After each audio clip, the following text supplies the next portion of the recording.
Яңа бер көн җирдә туып килә. Тәрәзләрдән якты бер көлә. Казан бүген ахры концерт бирә. Таныш көйләр моңы ишетелә. Бу Шопен да, Бетховен да түгел. Шулар заты, шулар кардәше.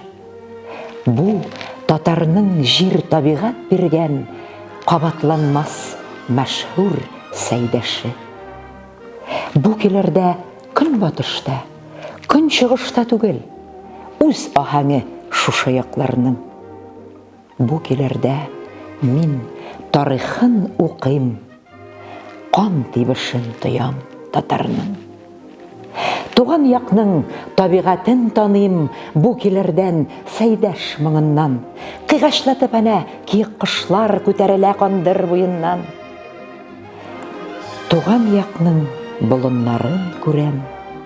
Шул көйләрдә җайга тирбәлеп, яшь егетләр әнә печән чаба, изүләрен чишеп җибәреп. Бу көйләрдә бөтен тулылыгы, матурлыгы туган якларның. Бу Шопен да, Бетховен да түгел. Бу сәйдәше безнең татарның.